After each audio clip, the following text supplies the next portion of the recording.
आप सभी को मेरा नमस्कार। आज मैं आप सभी के समक्ष कार्तिक मास महात्म्य का छठे दिन का पाठ कर रही हूँ। आइए शुरू करते हैं। बोलो बांके बिहारी लाल की जय। जय श्री कृष्णा।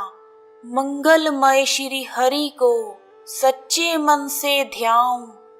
कार्तिक मास महात्म्य का 7वां अध्याय बताऊं। नारद जी ने कहा, हे राजन, कार्तिक मास में व्रत करने वालों के नियमों को मैं संक्षेप में बताता हूँ, उसे आप ध्यान से सुनिए। व्रतधारी को सब प्रकार के भोगों जैसे मांस, मदिरा आदि वस्तुओं का त्याग कर देना चाहिए। व्रतधारी को दूसरे का अन्न ग्रहण नहीं करना चाहिए। किसी से ईर्ष्या, द्वेष आदि नहीं करने चाहिए और तीर्थ स्थानों के अतिरिक्त अन्य कोई यात्रा नहीं करनी चाहिए। देवता, वेद, ब्राह्मण, गाय, नारी, राजा तथा गुरुजनों की बुराई अथवा निंदा कभी नहीं करनी चाहिए। कार्तिक मास का व्रत करने वालों को किसी भी जीव का मांस नहीं छूना चाहिए। पान, कत्था, चूना, मसूर, बासी तथा झूठे अन्न का प्रयोग नहीं करना चाहिए। व्रतधारी को अपने ही घर में बना हुआ भोजन ग्रहण करना चाहिए। कार्तिक मास का व्रत करने वाले मनुष्य को सदैव ब्रह्मचर्य का पालन करना चाहिए। उसे धरती पर सोना चाहिए और दिन के चौथे पहर में केवल एक बार ही भोजन करना चाहिए। व्रतधारी कार्तिक मास में केवल नरक चतुर्दशी अथवा छोटी दिवाली या रूप चौदस के दिन ही शरीर पर तेल लगा सकते हैं। कार्तिक मास में व्रत करने वालों को सिंघाड़ा, प्याज, मट्ठा, गाजर, मूली, काशीफल, लौकी तथा तरबूज, इन सभी वस्तुओं का प्रयोग बिल्कुल नहीं करना चाहिए।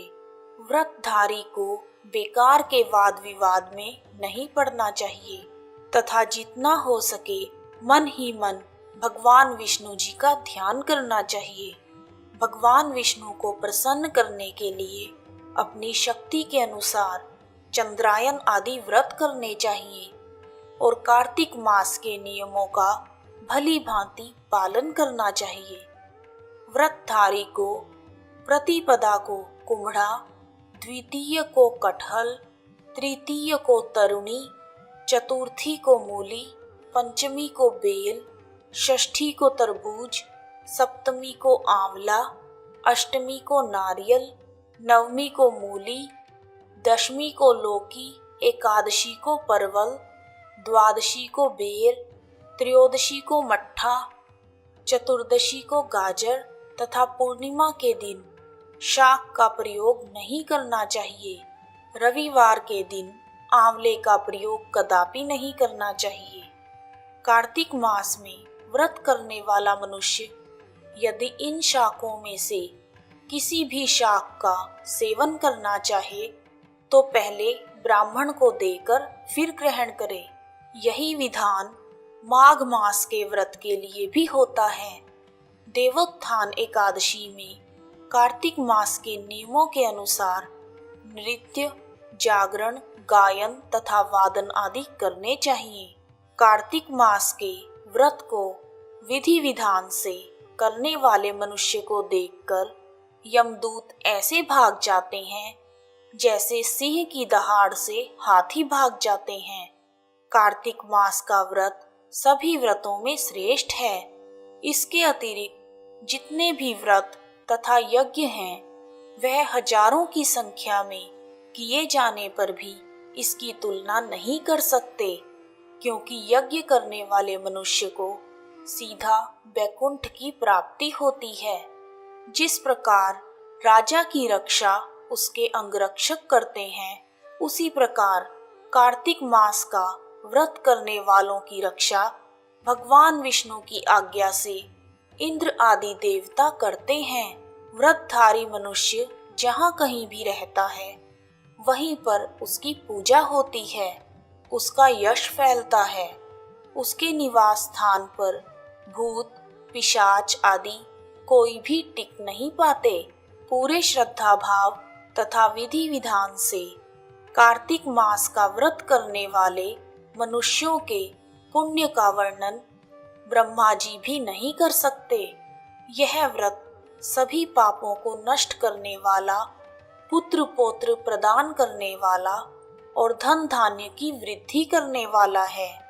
इस प्रकार कार्तिक मास के महात्म्य का 7वां अध्याय पूर्ण हुआ।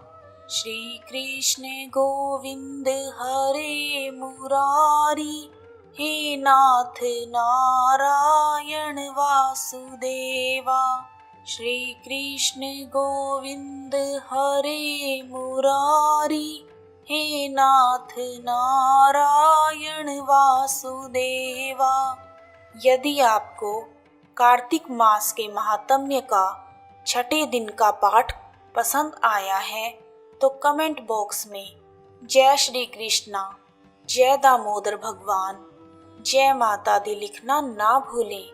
आप सभी का हार्दिक धन्यवाद। जय श्री कृष्णा।